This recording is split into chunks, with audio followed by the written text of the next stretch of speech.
ಪ್ರೀತಿಯ ವಿದ್ಯಾರ್ಥಿಗಳೇ, ಎಲ್ಲರಿಗೂ ಬೆಳಗಿನ ಶುಭೋದಯಗಳು. ನಿನ್ನೆ ತರಗತಿಯಲ್ಲಿ 9ನೇ ತರಗತಿ ಗದ್ಯ ಪಾಠ ಕನ್ನಡದ ಮೌಲ್ವಿ ಈ ಪಾಠದ ಬಗ್ಗೆ ತಿಳ್ಕೊತಾ ಇದ್ದೀನಿ. ನಿನ್ನೆ ಚೆನ್ನಾಗಿ ಎಲ್ಲ ಅರ್ಥ ಮಾಡ್ಕೊಂಡಿದ್ದೀರ ಅಂತ ಭಾವಿಸ್ತಾ ಒಂದು 2-3 ಪ್ರಶ್ನೆಗಳನ್ನು ನಿಮಗೆ ಕೇಳ್ತಾ ಹೋಗ್ತೀನಿ ಮಕ್ಕಳೇ. ಆ ಪ್ರಶ್ನೆಗಳಿಗೆ ನೀವು ಉತ್ತರವನ್ನು ಹೇಳ್ತಾ ಹೋಗ್ತೀವಿ. ಮೌಲ್ವಿ ಹಿಡಿದಿದ್ದಂತಹ ಕನ್ನಡದ ಪುಸ್ತಕ ಯಾವುದು ಮಕ್ಕಳೇ? ಹೌದಲ್ವಾ? ಕುಮಾರವ್ಯಾಸ ಭಾರತ. ಅದೇ ರೀತಿಯಾಗಿ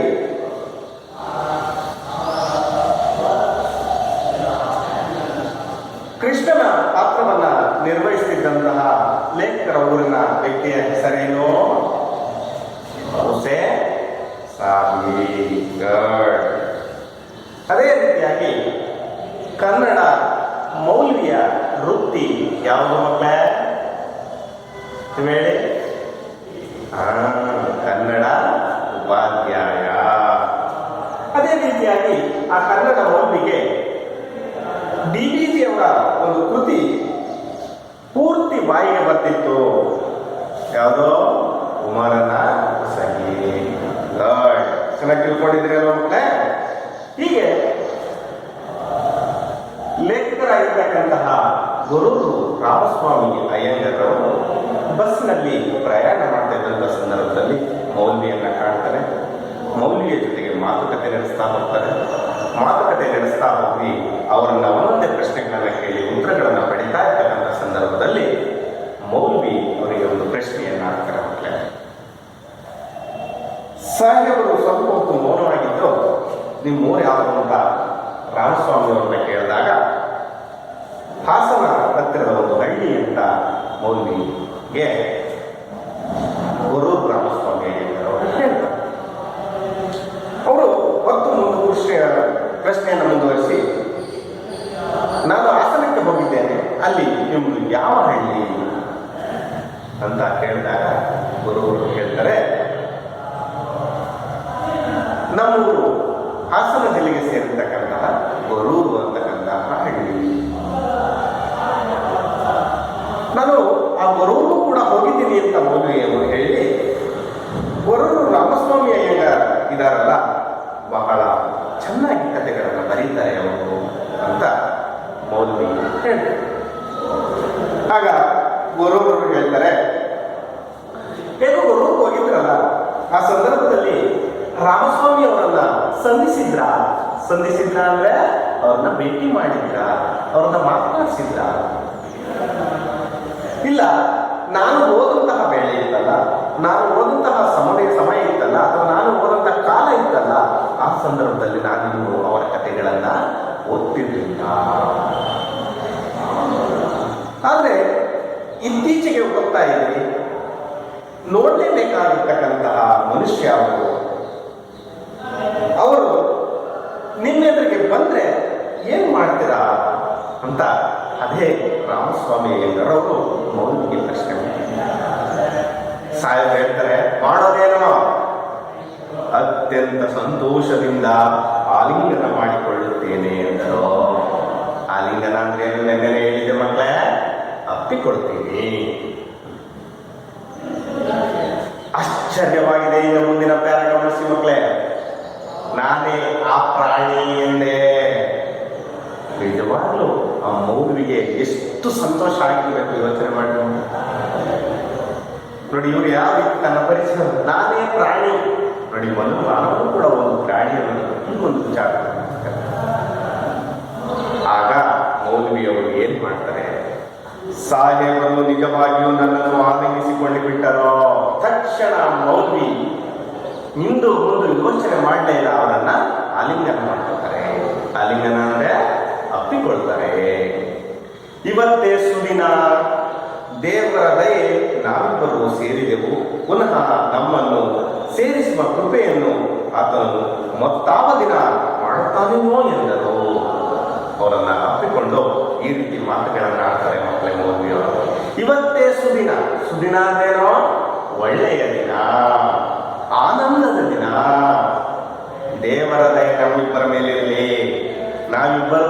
ಸೇರಿದೀವಿ.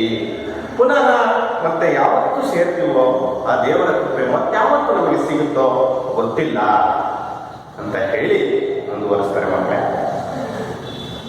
ನನಗೆ ಆ ಸಾಹೇಬರು ನಾನು ಅನೇಕ ಶತಮಾನಗಳಿಂದ ಜನ್ಮಗಳಲ್ಲಿ ಮಿತ್ರರಾಗಿದ್ದವರು ಎಂಬ ಭಾವನೆ ಉಂಟಾಯಿತು. ಮುಂದಲ ಬಸ್ ನಿಲ್ದಾಣದಲ್ಲಿ ನನಗೆ ನಮಸ್ಕರಿಸಿ ನನ್ನಿಂದ ಬೀಳ್ಕೊಂಡು ಹೊರಟು ಹೋದರು. ನನ್ನ ಜೊತೆ ಪ್ರಯಾಣ ಮಾಡಿ ಬಂದ ಒಂದು ಸುಗಂಧ ಇದ್ದಕ್ಕಿದ್ದಂತೆ ಮರೆಯಾದಂತೆ ವಾಸವಾಯಿತು. ಅಲ್ವಾ ಮಕ್ಕಳೇ, ನೋಡಿ ಎಷ್ಟು ಚೆನ್ನಾಗಿ ಬರೋರು ಅಲ್ಲ. ಒಂದು ಪ್ರಯಾಣದ ಒಬ್ಬ ಮುಸಲ್ಮಾನ ಜನಾಂಗದ ವ್ಯಕ್ತಿಯನ್ನ ಮಾತನಾಡಿಸಿದ ಸಂದರ್ಭವನ್ನು ನನಗೆ ಆ ಸಾಹೇಬರು ನಾನು ಅನೇಕ ಶತಮಾನ ಅಂದ್ರೆ ಎಷ್ಟೋ 100 ವರ್ಷಗಳ ಹಿಂದೆ ಪರಿಚಯ, ಜನ್ಮಾಂತರಗಳಲ್ಲೂ ಪರಿಚಯ ಇದ್ದವರೇನೋ ಅನ್ನುವಷ್ಟರ ಮಟ್ಟಿಗೆ ವಾಸವಾಗಿದೆ. ಮಿತ್ರರಾಗಿದ್ದು ಅಂತಕ್ಕಂತಹ ಭಾವನೆ ಅವರಲ್ಲಿ ಮೂಡಿದೆ ಮತ್ತೆ. ಮುಂದಲ ಅಂದ್ರೆ ನೆಕ್ಸ್ಟ್ ಬಸ್ ನಿಲ್ದಾಣದಲ್ಲಿ ಆ ಮೌಲ್ವಿಯವರು ಬರೋರಿಗೆ ನಮಸ್ಕಾರವನ್ನು ಮಾಡಿ ಬೀಳ್ಕೊಡ್ತಾರೆ ಮಕ್ಕಳೇ. ನನ್ನ ಜೊತೆ ಪ್ರಯಾಣ ಮಾಡಿ ಬಂದ ಒಂದು ಸುಗಂಧ, ನನ್ನ ಜೊತೆ ಯಾರೋ ಸುಗಂಧ ಅಂತಕ್ಕಂತಹ ಪದವನ್ನು ಬಳಸ್ತಾರೆ ಮಕ್ಕಳೇ. ಸುಮಧುರವಾದಂತಹ ಒಂದು ಸುವಾಸನೆಯನ್ನು ಬೀರುವಂತಹ ಶ್ರೀಗಂಧದ ಮರವೇ ಅಂದ್ರೆ ಎಷ್ಟು ಬೆಲೆ ಬಾಳುವ ವಸ್ತು. ಆ ಬೆಲೆ ಬಾಳುವ ವಸ್ತುವಿನ ರೀತಿಯಲ್ಲಿ ನನ್ನ ಜೊತೆ ಪ್ರಯಾಣ ಮಾಡಿದಂತಹ ಮೌಲ್ವಿಯವರು ಇದ್ದಕ್ಕಿದ್ದಂತೆ ಮರೆಯಾದಂತೆ ವಾಸ ಆಗಿದೆ. ಅವರಿಗೆ ತಕ್ಷಣ ಬಂದು ಹೋಯ್ತೇನೋ ಆ ವಾಸನೆ ಅಥವಾ ಆ ಒಂದು ಗೆಳೆಯ, ಆ ಒಂದು ತಲತಾಂತರದಿಂದಲೂ ಪರಿಚಯ ಇದ್ದಂತಹ ವ್ಯಕ್ತಿ ಅಂತ ಅಂದುಕೊಂಡಿದ್ದಾರೆ.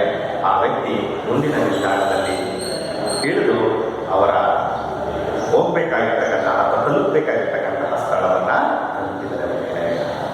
ಇಷ್ಟು ಈ ಕನ್ನಡ ಮೂವಿ ಪಾಠದಲ್ಲಿ ಬರ್ತಕ್ಕಂಥದ್ದು. ಈ ಪಾಠದಿಂದ ನೀವೇನನ್ನ ತಿಳ್ಕೋಬೋದಪ್ಪ ಅಂದ್ರೆ, ಯಾವುದೇ ಧರ್ಮಕ್ಕೆ, ಯಾವುದೇ ಜಾತಿಗೆ ಇಂಥದ್ದೇ ಪುಸ್ತಕಗಳನ್ನ, ಇಂಥದ್ದೇ ಧರ್ಮವನ್ನ, ಇಂಥದ್ದೇ ವ್ಯಕ್ತಿತ್ವವನ್ನ ಓದುವಂತೆ ಯಾವುದರಲ್ಲೂ ಇಲ್ಲ. ಎಲ್ಲ ಧರ್ಮಗಳನ್ನು ತಿಳಿಬೇಕಾಗ್ತದೆ, ಎಲ್ಲ ಧರ್ಮಗಳನ್ನು ಗೌರವಿಸಬೇಕಾಗುತ್ತೆ, ಎಲ್ಲ ಧರ್ಮ ಗ್ರಂಥಗಳನ್ನು ಓದಿ ನಾವು ವಿಚಾರವನ್ನು ತಿಳ್ಕೋಬೇಕಾಗ್ತದೆ. ಹಾಗಾಗಿ ನಮ್ಮ ದೇಶದಲ್ಲಿರ್ತಕ್ಕಂತಹ ಸರ್ವ ಧರ್ಮಗಳು ಒಂದೇ ಅಂತಕ್ಕಂತಹ ಭಾವನೆ ಈ ಒಂದು ಪಾಠದಿಂದ ನಮಗೆ ತಿಳಿದು ಬರ್ತದೆ. ಹಾಗಾಗಿ ನಮ್ಮ ಭಾರತ ದೇಶ ಹಲವಾರು ಸಂಸ್ಕೃತಿ, ಹಲವಾರು ಧರ್ಮ, ಹಲವಾರು ವಿಭಿನ್ನ ರೀತಿಯ ಪಂಗಡಗಳನ್ನು ಹೊಂದಿರತಕ್ಕಂಥದ್ದ ದೇಶವಾಗಿಯೂ ಕೂಡ ಒಂದೇ ಎಂಬ ರೀತಿಯಲ್ಲಿ ಇವತ್ತಿಗೂ ನಡ್ಕೊಂಡು ಹೋಗ್ತಾ ಇದೆ. ನಮ್ಮ ಕುಲಬಾಂಧವರ ರೀತಿಯಲ್ಲಿ ಹಿಂದೂ, ಮುಸಲ್ಮಾನ್, ಕ್ರೈಸ್ತ ಎಲ್ಲ ಧರ್ಮಗಳು ಕೂಡ ಒಟ್ಟಿಗೆ ಜೀವನದಂತವನ್ನು ನಡೆಸಿಕೊಂಡು ಹೋಗ್ತಾ ಇದ್ದೀವಿ ಮಕ್ಕಳೇ. ಪಾಠ ನಿಮಗೆ ತುಂಬ ಚೆನ್ನಾಗಿ ಅರ್ಥ ಆಗಿದೆ ಅಂತ ಭಾವಿಸ್ತಾ ಈ ಪಾಠವನ್ನು ಮುಗಿಸ್ತೀನಿ ಮಕ್ಕಳೇ. ಈ ಪಾಠವನ್ನು ಮುಗಿಸಿದ ನಂತರ ನಿಮಗೆ ಈ ಪಾಠದ ಕೊನೆಯ ಭಾಗದಲ್ಲಿ ಇರ್ತಕ್ಕಂತಹ ಸೈದ್ಧಾಂತಿಕ ಭಾಷಾಭ್ಯಾಸ ಅಂತ ಇದೆ. ನೀವು ಪುಸ್ತಕವನ್ನು ನೋಡ್ತಾ ಇದ್ದರೆ ಗಮನಿಸ್ಬೋದು ಮಕ್ಕಳೇ. ಅಲ್ಲಿ ಸಂಧಿ ಅಂತಕ್ಕಂತಹ ಪದವನ್ನು ಕೇಳಿದ್ದೀರಿ. ನೀವು 1ನೇ ತರಗತಿಯಿಂದ ಓದ್ತಾ ಬಂದಿದ್ದೀರಿ. ಕನ್ನಡ ಭಾಷೆಯ ಬಗ್ಗೆ ಅಕ್ಷರ ಜ್ಞಾನಗಳನ್ನು ತಿಳ್ಕೊಂಡಿದ್ದೀರಿ, ಅಕ್ಷರಗಳ ವಿಧಗಳನ್ನು ತಿಳ್ಕೊಂಡಿದ್ದೀರಿ. ಹಾಗೆ ಸಂಧಿ, ನೀವು ಸಂಧಿಯ ಬಗ್ಗೆ ತಿಳ್ಕೋಬೇಕು ಅಂದ್ರೆ ಮೊದಲನೇದಾಗಿ ಏನನ್ನ ತಿಳ್ಕೋಬೇಕು? ವರ್ಣಮಾಲೆಯನ್ನ ತಿಳ್ಕೋಬೇಕಾಗುತ್ತೆ.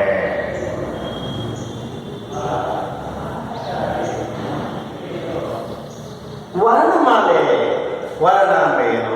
ಒಂದು ಅರ್ಥದಲ್ಲಿ ಬಣ್ಣ ಅಂತ ಹೇಳ್ತೀವಿ, ಆದ್ರೆ ಇಲ್ಲಿ ಅರ್ಥದಲ್ಲಿ ನಾವು ಗಮನಿಸಬೇಕಾದ್ರೆ ಅಕ್ಷರ, ಮಾಲೆ ಅಂದ್ರೆ ಒಂದು ಗುಂಪು, ಅಕ್ಷರಗಳ ಮಾಲೆಯನ್ನು ನಾವೇನಂತ ಕರಿತೀವಿ? ವರ್ಣಮಾಲೆ. ವರ್ಣಮಾಲೆಯಲ್ಲಿ, ಅದರಲ್ಲಿ ಕನ್ನಡ ವರ್ಣಮಾಲೆಯಲ್ಲಿ 49 ಅಕ್ಷರಗಳು ಇದಾವೆ ಮಕ್ಕಳೇ. ಈ 49 ಅಕ್ಷರಗಳನ್ನ ನಾವು ಮುಖ್ಯವಾಗಿ 3 ಭಾಗಗಳನ್ನಾಗಿ ಮಾಡ್ಕೊಂಡಿದ್ದೀವಿ.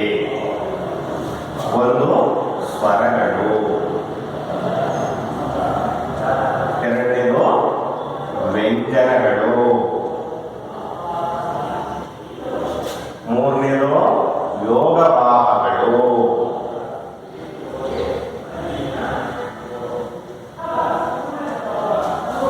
ನಿಮಗೆ ಈ ಒಂದು ವರ್ಣಮಾಲೆಯ ಜ್ಞಾನ ಇದೆ. ಸ್ವರಗಳು ಯಾವುವು, ವ್ಯಂಜನಗಳು ಯಾವುವು? ಯೋಗವಾಹಗಳು. ಸ್ವತಂತ್ರವಾಗಿ ಉಚ್ಚರಿಸಲ್ಪಡುವ ಅಕ್ಷರಗಳನ್ನು ನಾವು ಸ್ವರಗಳು ಅಂತ ಕರೀತೀವಿ. ಸ್ವರಗಳ ಸಹಾಯದಿಂದ ಉಚ್ಚರಿಸಲ್ಪಡುವ ಅಕ್ಷರಗಳನ್ನು ವ್ಯಂಜನಗಳು ಅಂತ ಕರೀತೀವಿ. ಬೇರೊಂದು ಅಕ್ಷರದ ಸಹಾಯದಿಂದ ಉಚ್ಚಾರಣೆ ಮಾಡತಕ್ಕಂತಹ ಅಕ್ಷರಗಳನ್ನು ನಾವು ಯೋಗವಾಹಗಳು ಅಂತ ಕರೀತೀವಿ. ಇದನ್ನು ನಿಮಗೆ ಗೊತ್ತಿದ್ರೆ ಈ ಸಂಧಿ ವಿಚಾರದ ಬಗ್ಗೆ ನೀವು ತಿಳ್ಕೊಳ್ಳಿಕ್ಕೆ ಸಾಧ್ಯ ಆಗ್ತದೆ ಮಕ್ಕಳೇ. ಈ ವರ್ಣಮಾಲೆಯ ಜೊತೆಗೆ ನಾವಿವತ್ತು ಸಂಧಿ ಎಂದರೇನು ಅಂತ, ಕೆಲವು ಸಂದರ್ಭದಲ್ಲಿ ನಾವು ಪದಗಳನ್ನು ಬಿಡಿಸಿ ಹೇಳೋದಕ್ಕಾಗೋದಿಲ್ಲ, ಕೂಡಿಸಿ ಹೇಳುತ್ತೀವಿ. ಆ ಕೂಡಿಸಿ ಹೇಳಬೇಕಾದ್ರೆ ಎರಡು ಪದಗಳು ಸೇರ್ಕೊಳ್ತವೆ, ಅಲ್ಲಿ ಒಂದು ಅಕ್ಷರಗಳ ನಡುವೆ ಕ್ರಿಯೆ ನಡೆಯುತ್ತೆ. ಹಾಗೆ ಸಂಧಿ ಎಂದರೇನು? ಎರಡು ಅಕ್ಷರಗಳು ಕಾಲ ವಿಳಂಬವಿಲ್ಲದೆ ಅರ್ಥಕ್ಕನುಸಾರವಾಗಿ ಬಂದು ಸೇರುವುದನ್ನು ನಾವೇನಂತ ಕರಿತೀವಿ?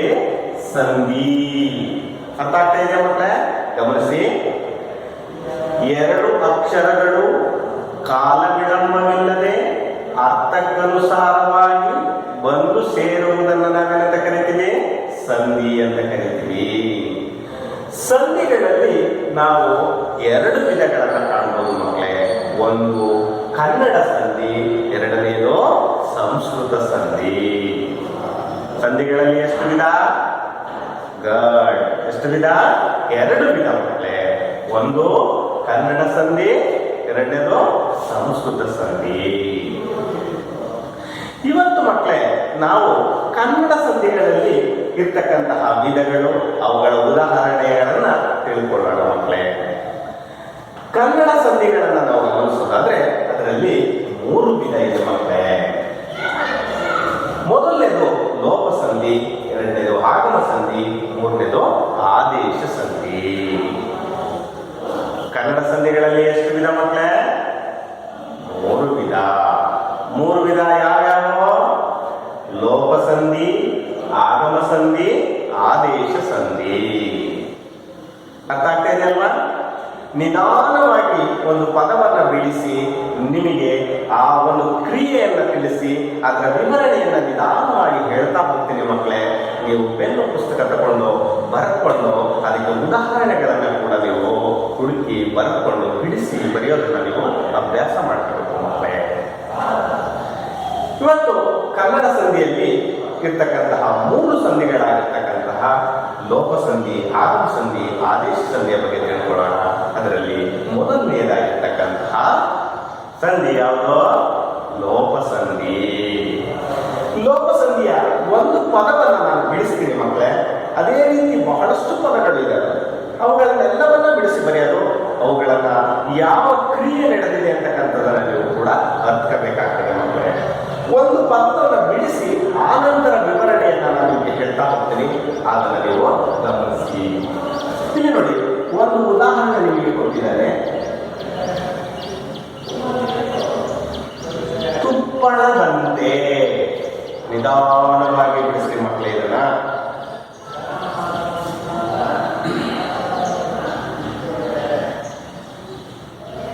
ತುಪ್ಪಳದ ಪ್ಲಸ್ ಅಂತೆ ಏನಿದೆ ಹೇಳುತ್ತೆ? ತುಪ್ಪಳದಂತೆ. ಅರ್ಥ ಆಗ್ತಾ ಇದೆಯಲ್ವಾ? ಇಲ್ಲಿ ನೀವು ತುಪ್ಪಳದ, ಇಲ್ಲಿ ಕೊನೆಯ ಅಕ್ಷರವನ್ನು ಗಮನಿಸಿ ಮಕ್ಕಳೇ. ಈ ಕಡೆಗೂ ಕೂಡ ಇನ್ನೂ ಒಂದು ಅಕ್ಷರವನ್ನಿದೆ, ಗಮನಿಸಿ ಮಕ್ಕಳೇ. ಎರಡು ಕೂಡ ನೀವು ಗಮನದಲ್ಲಿ ಇಟ್ಕೊಳ್ಳೇಬೇಕಾಗಿರ್ತಕ್ಕಂತಹ ಸಂಧಿ ಕ್ರಿಯೆ ನಡೀತಕ್ಕಂತಹ ಒಂದು ಸ್ಥಳ. ಇದನ್ನ ನಾವು ಪೂರ್ವ ಪದ ಅಂತ ಕರಿತೀವಿ. ಇದನ್ನ ನಾವು ಉತ್ತರ ಪದ. ಇದು ಕೂಡ ನಿಮಗೆ ನೆನಪಲ್ಲಿರಬೇಕು ಮಕ್ಕಳೇ. ಈ ಪೂರ್ವ ಪದ ಮತ್ತೆ ಉತ್ತರ ಪದಗಳ ನಡುವೆ ಮಧ್ಯ ಎರಡು ಅಕ್ಷರಗಳು ಕಾಲ ವಿಳಂಬ ಇಲ್ಲದೆ ಅರ್ಥಕ್ಕನುಸಾರವಾಗಿ ಸೇರೋದನ್ನು ನಾವು ಸಂಧಿ ಅಂತ ಕರಿತೀವಿ. ಆ ಸಂಧಿ ಕ್ರಿಯೆ ಯಾವ ರೀತಿ ನಡೀತಿದೆ ಅನ್ನೋದನ್ನ ನೀವು ಗಮನಿಸಿ ಮಕ್ಕಳೇ. ಇಲ್ಲಿ ನೋಡಿ, ತುಪ್ಪಳದ ಪ್ಲಸ್ ಅಂತೆ, ತುಪ್ಪಳದಂತೆ. ಇಲ್ಲಿ ಒಂದು ಅಕ್ಷರ ಯಾವುದೋ ಅ ಅಂತಕ್ಕಂತಹ ಅಕ್ಷರ ಬಿಟ್ಟು ಹೋಗಿದೆ. ಈಗ ನಾವು ಲೋಪ ಸಂಧಿಯ ವಿವರಣೆಯನ್ನು ತಿಳ್ಕಬೇಕಾಗ್ತದೆ ಮಕ್ಕಳೇ. ಸ್ವರದ ಮುಂದೆ ಸ್ವರ ಬಂದು ನೋಡಿ, ಇದು ಕೂಡ ಸ್ವರ, ಇದು ಕೂಡ ಸ್ವರ. ಸ್ವರದ ಮುಂದೆ ಸ್ವರ ಬಂದು ಸಂಧಿ ಕಾರ್ಯವಾಗುವಾಗ ಪೂರ್ವ ಪದದ ಕೊನೆಯ ಅಕ್ಷರ ಅಥವಾ ಕೊನೆಯ ಸ್ವರ ಅರ್ಥ ಕೆಡದಿದ್ದಾಗ ಲೋಪವಾದರೆ ಅಂತಹ ಸಂಧಿಯನ್ನ ನಾವು ಲೋಪ ಸಂಧಿ ಅಂತ ಕರಿತೀವಿ ಮಕ್ಕಳೇ. ಅರ್ಥ ಆಗ್ತಾ ಇದೆಯಲ್ಲ? ನೋಡಿ, ಸಂಧಿ ಕ್ರಿಯೆ ನಡೆಯುವಾಗ ಪೂರ್ವ ಪದದ ಕೊನೆಯ ಅಕ್ಷರ ಅರ್ಥ ಕೆಡದಿದ್ದಾಗ ಲೋಪವಾದರೆ ಅದನ್ನು ನಾವು ಲೋಪ ಸಂಧಿ ಅಂತ ಕರಿತೀವಿ. ಅರ್ಥ ಆಗ್ತಾ ಇದೆಯಲ್ಲ ಮಕ್ಕಳೇ? ನೋಡಿ, ಇಲ್ಲಿ ತುಪ್ಪಳದ ಪ್ಲಸ್ ಅಂತೆ ತುಪ್ಪಳದಂತೆ ಆಕಾರ ಲೋಪವಾಗಿದೆ. ಈಗ ನಾನು ಇನ್ನೊಂದು ಪದವನ್ನು ಕೊಡ್ತೀನಿ, ಅದನ್ನು ಬಿಡಿಸ್ತೀರಲ್ಲ?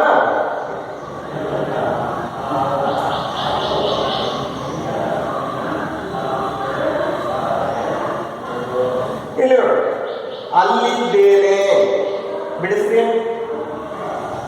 ಬಿಡಿಸ್ತಿದ್ದೀರಾ? ಗಮನಿಸ್ತಾ ಇರಬೇಕು.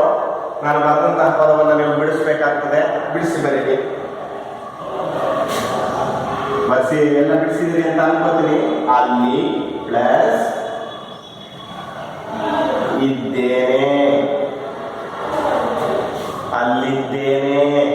ನೋಡಿ, ಅಲ್ಲಿ ಅನ್ನೋದ್ರಲ್ಲಿ ಕೊನೆಯ ಅಕ್ಷರ ಯಾವುದಿದೆ? ಈ ಇದೆ. ಇಲ್ಲಿ ಯಾವ ಅಕ್ಷರ ಇದೆ? ಇಲ್ಲೂ ಈ ಅಕ್ಷರ ಇದೆ. ಆದರೆ ಇಲ್ಲಿ ಈ ಪೂರ್ವ ಪದದ ಕೊನೆಯ ಅಕ್ಷರ ಲೋಪವಾಗಿದೆ. ಹಾಗಾಗಿ ಇದು ಕೂಡ ಲೋಪ ಸಂಧಿ ಆಗ್ತದೆ ಮಕ್ಕಳೇ. ಇನ್ನೊಂದು ಪದ ಇದೆ, ಗಮನಿಸಿ. ಅಲ್ಲೇ ಇವನೊಬ್ಬ.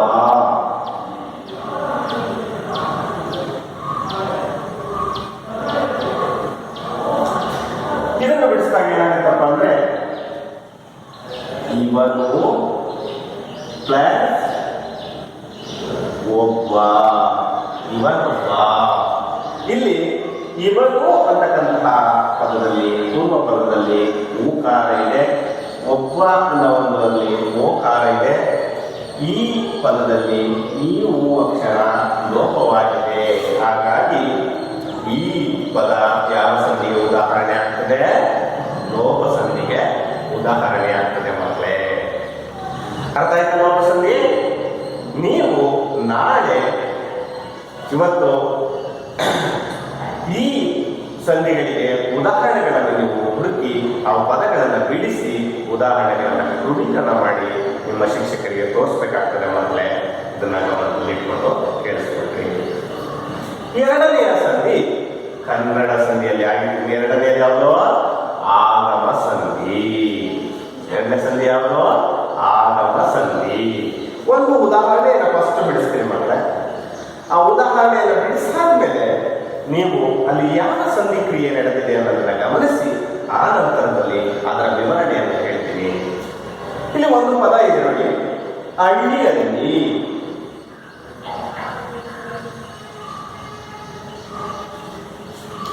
ಬಿಡಿಸುವ ಕ್ರಿಯೆಯನ್ನು ನೀವು ಕಲಿತಿದ್ರಿ. ಯಾವುದೇ ಕಾರಣಕ್ಕೂ ಅರ್ಥಕ್ಕೆ ಲೋಪ ಬರಬಾರ್ದು, ಆ ರೀತಿಯಾಗಿ ಬಿಡಿಸ್ಬೇಕು ಮಕ್ಕಳೇ.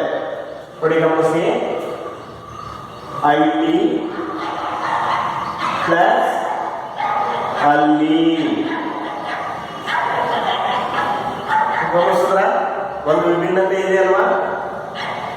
ಒಂದು ಅಕ್ಷರ ಹೊಸದಾಗಿ ಬಂದಿದೆ. ಅಲ್ಲಿಗೆ ನೀವು ಗಮನಿಸಬೇಕು. ಇನ್ನೊಂದು ಪದವನ್ನು ಬಿಡಿಸ್ತೀನಿ. ಇದು ಎರಡೇ ಅಕ್ಷರಗಳು ಹೆಚ್ಚು ಆಗಮ ಸಂಧಿಯಲ್ಲಿ ಆಗ್ತಕ್ಕಂತಹ ಕ್ರಿಯೆ. ಗುರುವನ್ನು.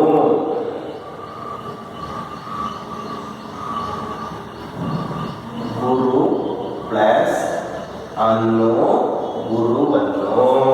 ಇಲ್ಲೂ ಕೂಡ ಹೊಸದಾಗಿ ಒಂದು ಅಕ್ಷರ ಬಂದು ಸೇರ್ಕೊಂಡಿದೆ. ಅರ್ಥ ಆಗ್ತಾ ಇದೆಯಲ್ಲ ಮಕ್ಕಳೇ? ಇದನ್ನ ನೀವು ಗಮನಿಸಿ. ಸ್ವರದ ಮುಂದೆ ಸ್ವರ ಬಂದು ನೋಡಿ, ಇಲ್ಲಿ ಗಮನಿಸಬೇಕು. ಸ್ವರದ ಮುಂದೆ ಸ್ವರ ಬಂದು ಇಲ್ಲಿ ಈ ಇದೆ, ಇಲ್ಲಿ ಆ ಅಕ್ಷರ, ಇವೆರಡು ಸ್ವರದ ಮುಂದೆ ಸ್ವರ ಬಂದು. ಇಲ್ಲೂ ಕೂಡ ಊಕಾರ ಇದೆ, ಇಲ್ಲಿ ಆಕಾರ.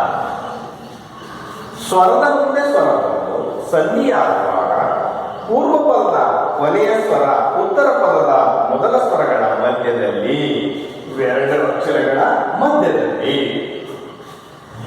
ಯಾ, ನಾನು ಅಂಡರ್ಲೈನ್ ಮಾಡಿದ್ದೀನಿ ಗಮನಿಸಿ. ಯಾ ಅಥವಾ ವಾ ಅಕ್ಷರಗಳು ಹೊಸದಾಗಿ ಬಂದು ಸೇರಿದರೆ ಅಂತಹ ಸಂಧಿಯನ್ನ ನಾವೇನಂತ ಕರಿತೀವಿ? ಆಗಮ ಸಂಧಿ. ಅರ್ಥ ಆಗ್ತಾ ಇದೆಯಲ್ಲ ಮಕ್ಕಳ? ನೋಡಿ, ಸಂಧಿ ಕ್ರಿಯೆ ನಡೆಯುವಾಗ ಯ ಅಥವಾ ವ ಅಕ್ಷರಗಳು ಹೊಸದಾಗಿ ಬಂದು ಸೇರಿಕೊಂಡರೆ ಅಂತಹ ಸಂಧಿಯನ್ನ ನಾವು ಏನಂತ ಕರಿತೀವಿ? ಆಗಮ ಸಂಧಿ. ಇನ್ನೊಂದಷ್ಟು ಉದಾಹರಣೆಗಳನ್ನ ಗಮನಿಸಿ ಮಕ್ಕಳೇ, ಹೇಳ್ತಾ ಹೋಗ್ತೀನಿ. ಸ್ವಾರಸ್ಯ ಪ್ಲಸ್ ಇಲ್ಲ, ಇದನ್ನ ನೀವು ಬಿಡಿಸ್ಬೇಕು.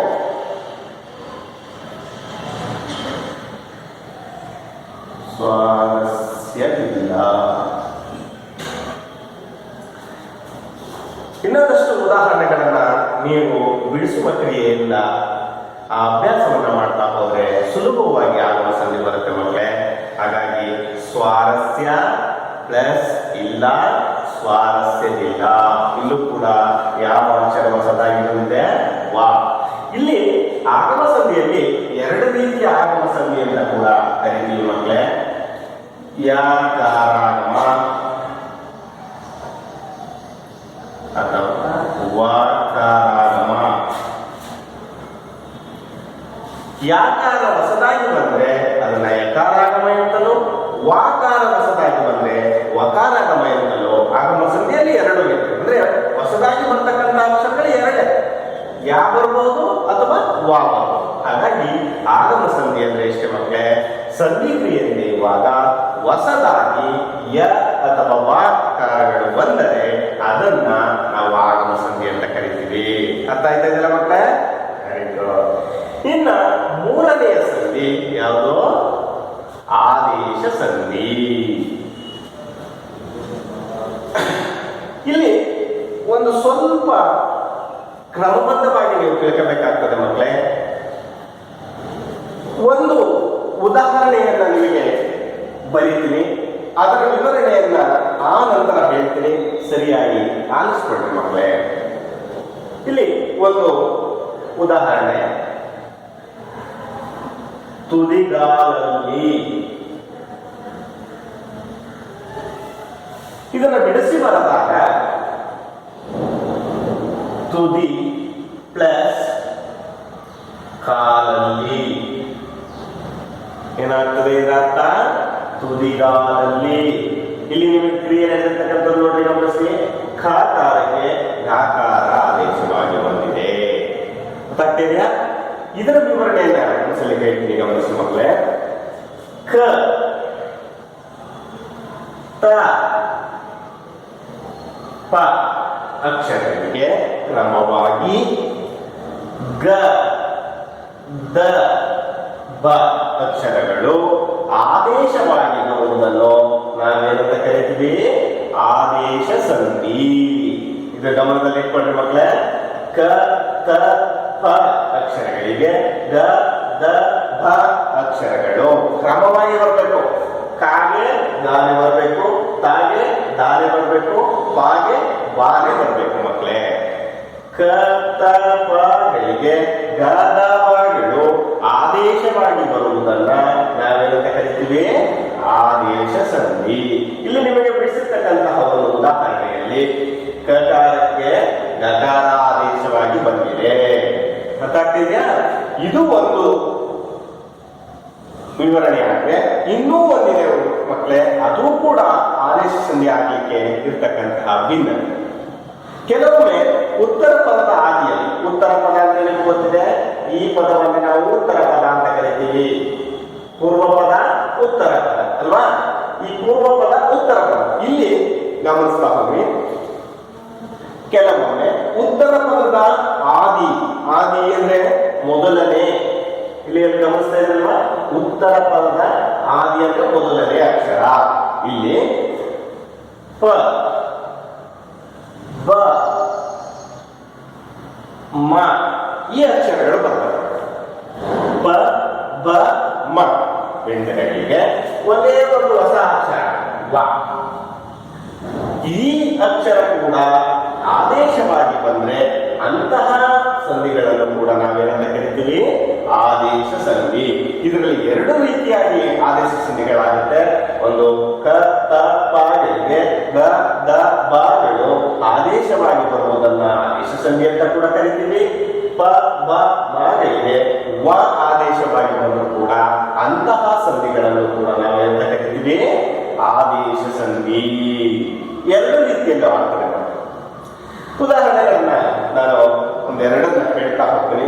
ನೀವು ಅದರ ವಿವರಣೆಗಳನ್ನ ತಿಳ್ಕೊಂಡು ಇನ್ನೊಂದಷ್ಟು ಉದಾಹರಣೆಗಳನ್ನ ನೀವು ಪುಸ್ತಕದಲ್ಲಿ ಅಥವಾ ಬೇರೆ ವ್ಯಾಕರಣ ಪುಸ್ತಕಗಳಲ್ಲಿ ಹುಡುಕಿ ಆ ಪದಗಳಿಗೆ ಬಿಡಿಸಿ ಬರೆಯೋದನ್ನ ಅಭ್ಯಾಸ ಮಾಡ್ಕೊತಾ ಈ ಸಂಧಿ ವಿಚಾರಗಳನ್ನ ನೀವು ತಿಳ್ಕೋಬೇಕಾಗ್ತದೆ ಮಕ್ಕಳೇ. ಕಣ್ ಪ್ಲಸ್ ಪನಿ ಹೇಗಿರೋ ಕೂಡಿಸ್ಬಾರ್ದ ಏನಾಗುತ್ತೆ? ಕಂಬನಿ. ನೋಡಿ, ಪಕಾರಕ್ಕೆ ಬಕಾರ ಆದೇಶವಾಗಿ ಬಂದಿದೆ. ಈ ರೀತಿ ಈ ಕ ಬ ಮಗಳಿಗೆ ವಾ ಆದೇಶವಾಗಿ ಬಂದಿರತಕ್ಕಂತಹ ಇನ್ನೊಂದು ಒಂದು ಉದಾಹರಣೆಯಿಂದ ನಿಮಗೆ ಗಮನಿಸಿ ಮಕ್ಕಳೇ. ಕಡು ಬೆಳಕು.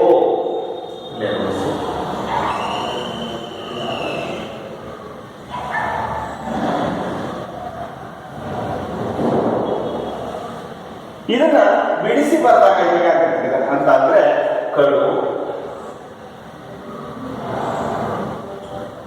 ಪ್ಲಸ್ ಬೆಳಕು. ಇಲ್ಲಿ ನೋಡಿ, ಭಾ ಬಂದಿದೆ, ಇಲ್ಲಿ ವಾ ಅಕ್ಷರ ಆದೇಶವಾಗಿ ಬಂದಿದೆ.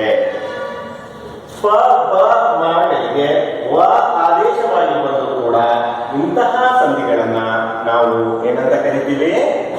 ಆದೇಶ ಸಂಧಿ ಅಂತ ಆಗ್ತಿದೆಯಲ್ಲ ಮಕ್ಕಳೇ. ಈ ಮೂರು ಸಂಧಿಗಳನ್ನ ನೀವು ಸ್ಪಷ್ಟವಾಗಿ ತಿಳ್ಕೋಬೇಕು ಅಂದ್ರೆ ಈ ವರ್ಣಮಾಲೆ ಚೆನ್ನಾಗಿ ಗೊತ್ತಿರಬೇಕು. ಇನ್ನೊಂದು ಬಾರಿ ನಿಮಗೆ ಗಮನಿಸಿ ಈ ಮೂರು ಸಂಧಿಗಳ ಬಗ್ಗೆ ಒಂದಷ್ಟು ವಿವರಣೆಗಳನ್ನ ಹೇಳ್ತಾ ಹೋಗ್ತೀನಿ. ನೀವು ಅಷ್ಟನ್ನ ಗಮನದಲ್ಲಿ ಇಟ್ಕೊಂಡ್ರೆ ಈ ಸಂಧಿಗಳನ್ನ ಸುಲಭವಾಗಿ ಕಲಿಬಹುದು ಮಕ್ಕಳೇ. ಒಂದು ಅಕ್ಷರ ಬಿಟ್ಟು ಹೋದರೆ ಅದನ್ನ ಲೋಪಸಂಧಿ ಅಂತ ಕರಿತೀವಿ. ಹೊಸದಾಗಿ ಒಂದು ಅಕ್ಷರ ಒಂದು ಸೇರಿಕೊಳ್ಳದೆ ಅದನ್ನು ಆಗಮ ಸಂಧಿ ಅಂತ ಕರಿತೀವಿ. ಕತಪಗಳಿಗೆ ಕದಾಪಗಳು ಆದೇಶವಾಗಿ ಬಂದರೆ ಅಥವಾ ಪಾಪಗಳಿಗೆ ವಾ ಆದೇಶವಾಗಿ ಬಂದರೂ ಕೂಡ ಅಂತಹ ಸಂಧಿಯನ್ನು ನಾವೇನಂತ ಕರಿತೀವಿ? ಆದೇಶ ಸಂಧಿ ಅಂತ ಕರಿತೀವಿ.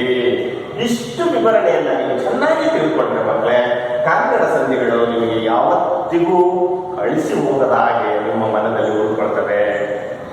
ಇದೇ ಪಾಠದಲ್ಲಿ ಇನ್ನೂ ಭಾಷಾಭ್ಯಾಸದ ಚಟುವಟಿಕೆಯಲ್ಲಿ ನಿಮಗೆ ಸಮಾಸಗಳ ಬಗ್ಗೆ ಕೂಡ ಇದೆ ಮಕ್ಕಳೇ.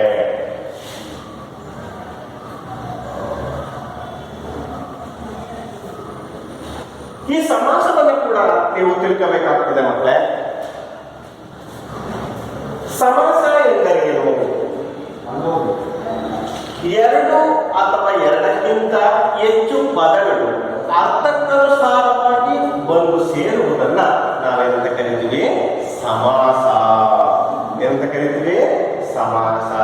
ಅಲ್ಲಿ ನೋಡಿ, ಸಂಧಿಗಳಲ್ಲಿ ಇರತಕ್ಕಂತಹ ಕ್ರಿಯೆ ಅಕ್ಷರಗಳ ನಡುವೆ ಮಕ್ಕಳೇ. ನೋಡಿ, ಇದೊಂದೇ ಭಿನ್ನತೆ ಇರತಕ್ಕಂಥದ್ದು. ಸಂಧಿಗೂ ಸಮಾಸಕ್ಕೂ ಇರ್ತಕ್ಕಂತಹ ಭಿನ್ನತೆ. ಸಂಧಿ ಅಂದ್ರೆ ಎರಡು ಅಕ್ಷರಗಳ ನಡುವೆ ಕ್ರಿಯೆ ನಡೆಯುತ್ತೆ. ಆದರೆ ಸಮಾಸ ಅಂದ್ರೆ ಎರಡು ಪದಗಳ ನಡುವೆ ನಡೆಯುತ್ತೆ ಮಕ್ಕಳೇ. ಪದ ಅನ್ನೋದಕ್ಕೂ ಅಕ್ಷರ ಅನ್ನೋದಕ್ಕೂ ತುಂಬಾ ವ್ಯತ್ಯಾಸ ಇದೆ. ನಿಮ್ಮ ಮನಸ್ಸಲ್ಲಿ ಅದೊಂದು ಬೇರೂರಿ ಕೂತ್ಕೊಂಡ್ಬಿಟ್ರೆ ಸಂಧಿ ಅಂದಾಗ ಅಕ್ಷರಗಳ ನಡುವೆ ನಡೆಯುವ ಕ್ರಿಯೆ, ಸಮಾಸ ಎಂದರೆ ಪದಗಳ ನಡುವೆ ನಡೆಯುವಂತಹ ಕ್ರಿಯೆ. ಎರಡು ಅಕ್ಷರಗಳು ಕಾಲ ವಿಳಂಬವಿಲ್ಲದೆ ಅರ್ಥಕ್ಕನುಸಾರವಾಗಿ ಬಂದು ಸೇರಿದರೆ ಅದನ್ನು ನಾವು ಸಂಧಿ ಅಂತ ಹೇಗೆ ಕರಿತೀವೋ ಹಾಗೆ ಎರಡು ಅಥವಾ ಎರಡಕ್ಕಿಂತ ಹೆಚ್ಚು ಪದಗಳು ಅರ್ಥಕ್ಕನುಸಾರವಾಗಿ ಬಂದು ಸೇರುವುದನ್ನು ನಾವೇನಂತ ಕರಿತೀವಿ? ಸಮಾಸ. ಇಲ್ಲಿ ಪದಗಳನ್ನ ಹೇಗೆ ಬಿಡಿಸೋದು, ಆ ಬಿಡಿಸುವ ಕ್ರಿಯೆಯನ್ನು ನಿಮಗೆ ತೋರಿಸ್ಕೊಡ್ತೀನಿ ಮಕ್ಕಳೇ. ಅದಕ್ಕಿಂತ ಮುಂಚೆ ಸಮಾಸದಲ್ಲಿ ಒಟ್ಟು 8 ರೀತಿಯ ಸಮಾಸಗಳಿವೆ ಮಕ್ಕಳೇ. ಈ 8 ರೀತಿಯಲ್ಲಿ ಈ ಪಾಠಕ್ಕೆ ಸಂಬಂಧಿಸಿದಂತೆ ಅಭ್ಯಾಸಕ್ಕಾಗಿ 3 ಸಮಾಸಗಳನ್ನ ನಿಮಗೆ ಈ ಒಂದು ಇದರಲ್ಲಿ ಪಾಠದಲ್ಲಿ ಇಟ್ಟಿದ್ದಾರೆ. ಆ 3 ಸಮಾಸಗಳ ಬಗ್ಗೆ ತಿಳ್ಕೊಳ್ಳೋಣ. ಮುಂದಿನ ತರಗತಿಯಲ್ಲಿ ನಾವು ಇನ್ನು ಉಳಿದ ಸಮಾಸಗಳ ಬಗ್ಗೆ ತಿಳ್ಕೊಳ್ಬೇಕಾಗ್ತದೆ.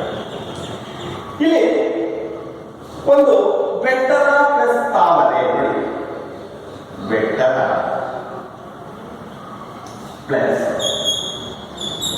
ತಾವರೆ. ನೋಡಿ, ಬೆಟ್ಟದ ಅನ್ನೋದು ಒಂದು ಪದ, ತಾವರೆ ಅಂತಕ್ಕಂಥದ್ದು ಒಂದು ಪದ. ಈ ಎರಡು ಪದಗಳ ನಡುವೆ ಕ್ರಿಯೆ ನಡೆದಿದೆ. ಇದನ್ನ ನಾವು ಹೇಗೆ ಕರಿತೀವಿ? ಬೆಟ್ಟದಾವರೆ ಏನಂತ ಕರಿತೀವಿ?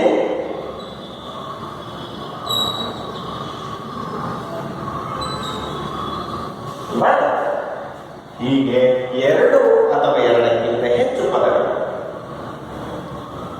ಅರ್ಥಕ್ಕನುಸಾರವಾಗಿ ಒಂದು ಸೇರುವುದನ್ನು ನಾವು ಸಮಾಸ ಅಂತ ಕರಿತೀವಿ ಮಕ್ಕಳೇ. ಈ ಸಮಾಸಗಳಲ್ಲಿ 8 ವಿಧ ಇದೆ. ಆ 8 ವಿಧಗಳ ಬಗ್ಗೆ ಇವತ್ತು ತಿಳ್ಕೊಳ್ಳೋದಕ್ಕಾಗೋದಿಲ್ಲ. 3 ಸಮಾಸಗಳ ಬಗ್ಗೆ ಮಾತ್ರ ತಿಳ್ಕೊಳ್ಳೋಣ.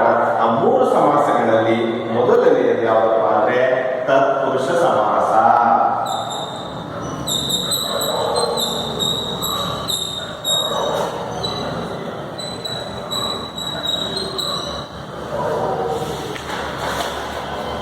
ಎರಡನೇದು ಕರ್ಮಧಾರಯ ಸಮಾಸ.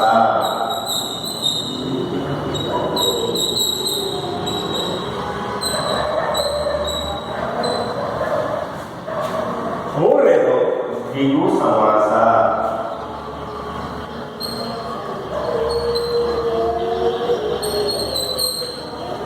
ಈ 3 ಸಮಾಸಗಳ ಬಗ್ಗೆ ತಿಳ್ಕೊಳ್ಳೋಣ. ಇದಾದ್ಮೇಲೆ ಮುಂದಿನ ತರಗತಿಯಲ್ಲಿ ನಾವು ಇನ್ನು ಉಳಿದ ಸಮಾಸಗಳ ಬಗ್ಗೆ ತಿಳ್ಕೊಳ್ಳೋಣ.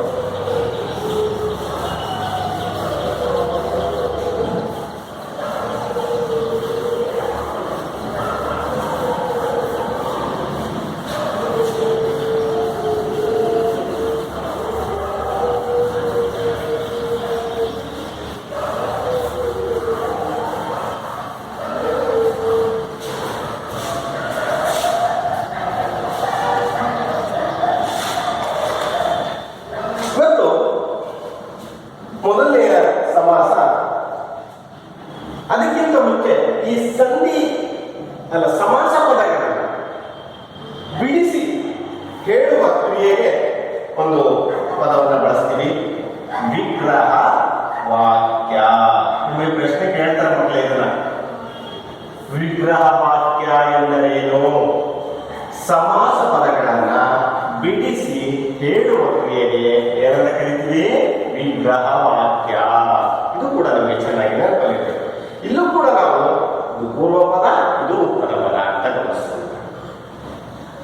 ಇವತ್ತು ನಾವು ಮೊದಲನೆಯ ಸಮಾಸ ತತ್ಪುರುಷ ಸಮಾಸದ ಬಗ್ಗೆ ತಿಳ್ಕೊಳ್ಳೋಣ ಮಕ್ಕಳೇ. ನಾನು ಇಲ್ಲಿ ಬರೆದಿರ್ತಕ್ಕಂತಹ ಉದಾಹರಣೆಗಳನ್ನ ಗಮನಿಸಿ. ಇಲ್ಲಿ ಬರೆದಿರ್ತಕ್ಕಂತಹ ಬೆಟ್ಟದ ಪ್ಲಸ್ ತಾವರೆ, ಬೆಟ್ಟದಾವರೆ ಈ ಒಂದು ಪದ ತತ್ಪುರುಷ ಸಮಾಸಕ್ಕೆ ಉದಾಹರಣೆ ಆಗಿರ್ತಕ್ಕಂತಹ ಪದಗಳು. ಅದನ್ನು ಬಿಟ್ಟು ಇನ್ನೊಂದು ಉದಾಹರಣೆಯನ್ನು ಇಲ್ಲಿ ಬರೀತಾ ಹೋಗ್ತೀವಿ, ಗಮನಿಸಿ.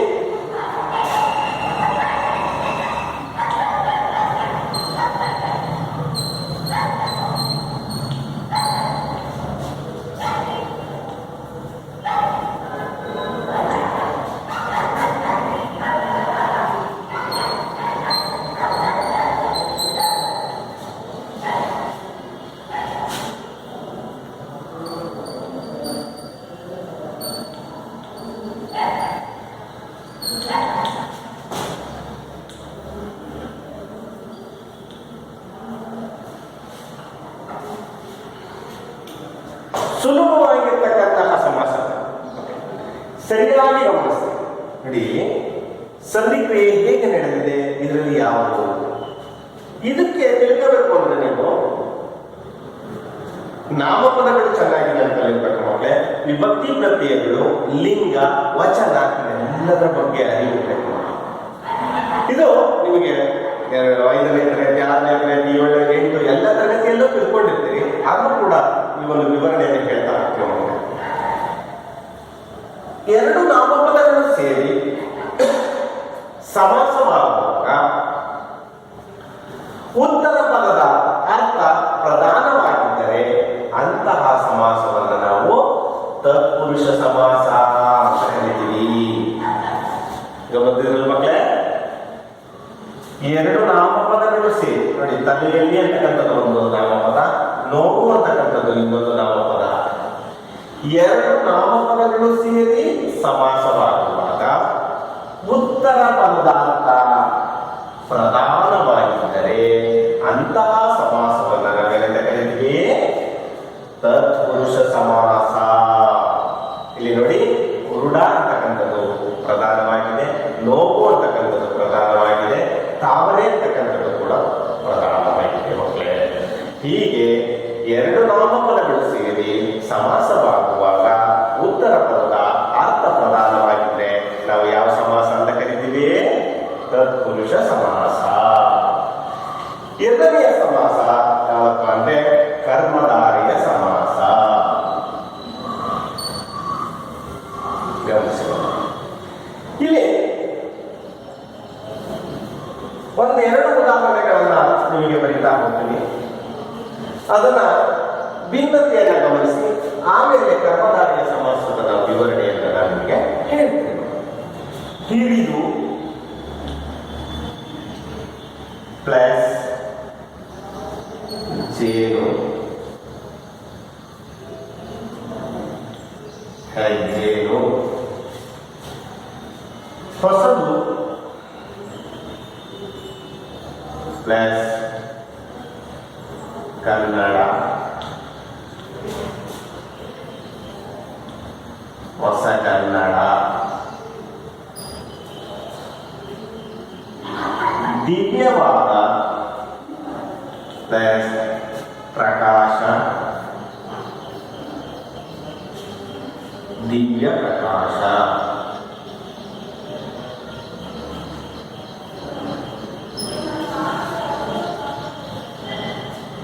ಪೂರ್ವೋತ್ತರ ಪದಗಳು ಗಮನಿಸಿ. ಪೂರ್ವ ಉತ್ತರ ಇವೆರಡು ಪದಗಳು ಲಿಂಗ ವಚನ ವಿಭಕ್ತಿಗಳಿಂದ ಸಮಾನವಾಗಿರ್ತವೆ. ಯಾವ್ಯಾವುದಕ್ಕೆ ಸಮಾನವಾಗಿರ್ತದೆ? ಲಿಂಗ, ಲಿಂಗ ಸ್ತ್ರೀಲಿಂಗ, ವಚನ ಏಕವಚನ ಬಹುವಚನ, ವಿಭಕ್ತಿಗಳು ವಿಭಕ್ತಿ ಅಂದ್ರೆ ನಿಮಗೆ ಗೊತ್ತಿದೆ 7 ವಿಭಕ್ತಿ ಪ್ರತ್ಯಯ ವಿಭಕ್ತಿ. ಆ ಈ ಮೂರಕ್ಕೆ ಸಮಾನವಾಗಿತ್ತು. ಪೂರ್ವೋತ್ತರ ಪದಗಳು ಲಿಂಗ ವಚನ ವಿಭಕ್ತಿಗಳಿಗೆ ಸಮಾನವಾಗಿತ್ತು. ವಿಶೇಷಣ ವಿಶೇಷ ಸಂಬಂಧದಿಂದ ಕೂಡಿ ಆಗುವ ಸಮಾಸವೇ ಕರ್ಮಧಾರಯ ಸಮಾಸ. ವಿಶೇಷವಾಗಿ ನಮಗೆ ಕಾಣಿಸುತ್ತೆ ಮತ್ತೆ ವಿಶೇಷ ಹಿರಿದು, ಜೇನು, ಹೊಸದು, ಕನ್ನಡ, ದಿವ್ಯವಾದ, ಪ್ರಕಾಶ. ಹೀಗೆ ವಿಶೇಷಣ ವಿಶೇಷ ಸಂಬಂಧದಿಂದ ಕೂಡಿ ಆಗುವ ಸಮಾಸವನ್ನು ನಾವೇನಂತ ಕರಿತೀವಿ? ಕರ್ಮಧಾರಯ ಸಮಾಸ. ಗೊತ್ತಾಗ್ತಿದೆ? ಇನ್ನ ಉಳಿದಂತೆ ಇರ್ತಕ್ಕಂತಹ ಮೂರನೆಯ ಸಮಾಸ ಯಾವುದು? ದ್ವಿಗು ಸಮಾಸ. ಒಂದು 3 ಉದಾಹರಣೆಗಳನ್ನು ನಾನು ಕಳೆದಿರ್ತೀನಿ ಮಕ್ಕಳೇ. ಅದರ ಭಿನ್ನತೆಯನ್ನು ಗಮನಿಸಿ ದ್ವಿಗು ಸಮಾಸಕ್ಕೆ ಯಾವ ರೀತಿಯಾದಂತಹ ವಿವರಣೆ ಇದೆ ಅಂತಕ್ಕಂಥದ್ದನ್ನ ನಾನು ನಿಮಗೆ ಹೇಳ್ತಾ ಹೋಗ್ತೀನಿ. 2 ಪ್ಲಸ್ ಮಡಿ, ಇಮ್ಮಡಿ. 3 ಗಾವುದ, 3 ಗಾವುದ. 5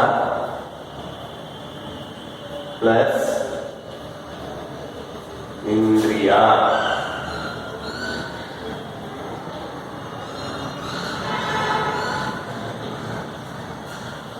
ಪಂಚೇಂದ್ರಿಯ. ಗಮನಿಸ್ತಾ ಇದ್ದಾರಲ್ಲ ಮಕ್ಕಳೇ? ಭಿನ್ನತೆ ನಿಮಗೆ ಕಾಣಿಸ್ತಾ ಇದೆ. 2 3 ಪಂಚ. ಇವೇನು? 2 3 5 ಹೌದಲ್ಲ? ನಿಮಗೆ ಅರ್ಥ ಆಗಿದೆ ಅಂತ ಅರ್ಥ. 2 ಅನ್ನುವುದು ಸಂಖ್ಯೆ, 3 ಎನ್ನುವುದು ಸಂಖ್ಯೆ, ಪಂಚ ಅಂದ್ರೆ 5 ಅದು ಕೂಡ ಸಂಖ್ಯೆ. ಪೂರ್ವ ಪದವು ಸಂಖ್ಯಾವಾಚಕವಾಗಿದ್ದು 18ನೇ ತರಗತಿಯಲ್ಲಿ ಕೇಳಿದಿರಿ. ಸಂಖ್ಯೆಯಿಂದ ಕೂಡಿರುವ ಪದಗಳನ್ನು ನಾವು ಸಂಖ್ಯಾವಾಚಕಗಳು ಅಂತ ಕರಿತೀವಿ. ಈ ಪೂರ್ವ ಪದ ಯಾವ ರೀತಿಯಿಂದ ಕೂಡಿರುತ್ತೆ? ಯಾವ ಪದದಿಂದ ಕೂಡಿರ್ತದೆ? ಸಂಖ್ಯೆಗಳಿಂದ ಕೂಡಿರ್ತದೆ. ನಾಲ್ವಡಿ ಪ್ಲಸ್ ಅಲ್ವಾ, ನಾಲ್ಕನೆಯ ಒಡೆಯರು ಅನ್ನೋದಕ್ಕೆ ನಾಲ್ವಡಿ ಪ್ಲಸ್ ಕೃಷ್ಣರಾಜ ಒಡೆಯರು ಅನ್ನೋದನ್ನು ಕೇಳಿರ್ತೀರಿ. ಹಾಗೆ ನಾಲ್ಕು ಅಂತಕ್ಕಂಥದ್ದನ್ನ ನೋಡಿ. ಪಂಚ, ಹೀಗೆ ಪೂರ್ವ ಪದವು ಸಂಖ್ಯಾವಾಚಕದಿಂದ ಕೂಡಿದ್ದು ಉತ್ತರ ಪದವು ನಾಮಪದದಿಂದ ಕೂಡಿ ಸಮಾಸವಾದರೆ ಅಂತಹ ಸಮಾಸವನ್ನ ದ್ವಿಗು ಸಮಾಸ ಅಂತ ಕರಿತೀವಿ. ನಿಮಗೆ ಗಮನದಲ್ಲಿರುವುದು ದ್ವಿ ದ್ವಿ ಅಂದಾಗ ಎರಡು ಅಂತ. ದ್ವಿ ಅಂದಾಗ ನಿಮಗೆ ಮನಸ್ಸಿಗೆ ಬಂದ್ಬಿಡ್ಬೇಕು ಸಂಖ್ಯೆ. ಪೂರ್ವ ಪದ ಯಾವ ಪದ ಆಗಿರ್ತದೆ? ಸಂಖ್ಯಾವಾಚಕ ಆಗಿರ್ತದೆ. ಉತ್ತರ ಪದ ಯಾವ ಪದದಿಂದ ಕೊಡುತ್ತದೆ? ನಾಮಪದ. ಪೂರ್ವ ಪದವು ಸಂಖ್ಯಾವಾಚಕವಾಗಿದ್ದು ಉತ್ತರ ಪದದ ನಾಮಪದದಲ್ಲಿ ಸೇರಿ ಆಗುವ ಸಮಾಸವನ್ನೇ ನಾವೇನಂತ ಕರಿತೀವಿ? ದ್ವಿಗು ಸಮಾಸ. ಅರ್ಥ ಆಯ್ತಾ ಮಕ್ಕಳೇ? ಈ ಮೂರು ಸಮಾಸಗಳ ಬಗ್ಗೆ ಇವತ್ತು ನಾವು ತಿಳ್ಕೊಂಡಿದ್ವಿ. ಇನ್ನೇನಾದ್ರೂ ನಿಮಗೆ ಅದರ ಬಗ್ಗೆ ಸರಿಯಾದ ರೀತಿ ಅರ್ಥ ಆಗಿಲ್ಲ ಅಂದ್ರೆ ನೀವು ಶಾಲೆಗೆ ಹೋಗುವ ಸಂದರ್ಭದಲ್ಲಿ ಅದರ ವಿವರಣೆಯನ್ನ ತಿಳ್ಕೊಳ್ಳಿ ಮಕ್ಕಳೇ. ಅದರ ಬಗ್ಗೆ ಇನ್ನಷ್ಟು ಮಾಹಿತಿಗಳನ್ನು ನಿಮಗೆ ಕೊಡ್ತೀವಿ. ಇಷ್ಟನ್ನ ಗಮನಿಸಿ. ಸಮಾಸ ಎಂದರೇನು? ಸಮಾಸದಲ್ಲಿ 8 ವಿಧ. 8 ವಿಧದಲ್ಲಿ ಇವತ್ತು ತತ್ಪುರುಷ ಸಮಾಸ, ಕರ್ಮಧಾರಯ ಸಮಾಸ, ದ್ವಿಗು ಸಮಾಸ, ಈ ಮೂರು ಸಮಾಸಗಳ ಬಗ್ಗೆ ತಿಳ್ಕೊಂಡಿದ್ದೀವಿ. ಸಮಾಸ ಅಂದ್ರೆ 2 ಅಥವಾ 2ಕ್ಕಿಂತ ಹೆಚ್ಚು ಪದಗಳು ಅರ್ಥಕ್ಕನುಸಾರವಾಗಿ ಬಂದು ಸೇರುವುದನ್ನು ನಾವು ಸಮಾಸ ಅಂತ ಕರಿತೀವಿ. ಸಮಾಸಗಳಲ್ಲಿ 8 ವಿಧ. ಸಮಾಸ ಪದಗಳನ್ನು ವಿಧಿಸಿ ಹೇಳುವ ಕ್ರಿಯೆಗೆ ವಿಗ್ರಹ ವಾಕ್ಯ ಅಂತ ಕರಿತೀವಿ. ಅದರಲ್ಲಿ ತತ್ಪುರುಷ ಸಮಾಸ ಅಂದ್ರೆ ಏನಪ್ಪಾ ಅಂದ್ರೆ 2 ನಾಮಪದಗಳು ಸೇರಿ ಸಮಾಸವಾಗುವಾಗ ಉತ್ತರ ಪದದ ಅರ್ಥ ಪ್ರಧಾನವಾಗಿದ್ದರೆ ಅದನ್ನು ನಾವು ತತ್ಪುರುಷ ಸಮಾಸ ಅಂತ ಕರಿತೀವಿ. ಪೂರ್ವೋತ್ತರ ಪದಗಳು ಲಿಂಗ, ವಚನ, ವಿಭಕ್ತಿಗಳಿಂದ ಸಮಾನವಾಗಿದ್ದು ವಿಶೇಷಣ ವಿಶೇಷ ಸಂಬಂಧದಿಂದ ಕೂಡಿ ಆಗಿರುವ ಸಮಾಸವನ್ನು ಕರ್ಮಧಾರಯ ಸಮಾಸ ಅಂತ ಕರಿತೀವಿ. ಪೂರ್ವ ಪದ ಸಂಖ್ಯಾವಾಚಕವಾಗಿದ್ದು ಉತ್ತರ ಪದ ನಾಮಪದಗಳಲ್ಲಿ ಸೇರಿ ಆಗುವ ಸಮಾಸವನ್ನು ನಾವು ದ್ವಿಗು ಸಮಾಸ ಅಂತ ಕರಿತೀವಿ. ನೀವು ಮಕ್ಕಳೇ ಪುಸ್ತಕದಲ್ಲಿ ಪಾಠಗಳನ್ನು ಓದುವಾಗ ಮಧ್ಯೆ ಈ ತರಹದ ಸಮಾಸ ಪದಗಳು, ಸಂಧಿ ಪದಗಳು ನಿಮಗೆ ಕಾಣಸಿಗ್ತವೆ. ಅವುಗಳನ್ನ ಅಂಡರ್ಲೈನ್ ಮಾಡ್ಕೊಳ್ಳೋದ್ರ ಮೂಲಕ ಆ ಪದಗಳನ್ನು ಬಿಡಿಸಿ ಆ ಪದಗಳಿಗೆ ಉದಾಹರಣೆಯನ್ನ ತಿಳ್ಕೊಳ್ಳಿ ಮಕ್ಕಳೇ. ನಮಸ್ಕಾರ. ಇಲ್ಲಿಗೆ ಈ ಅಧ್ಯಾಯ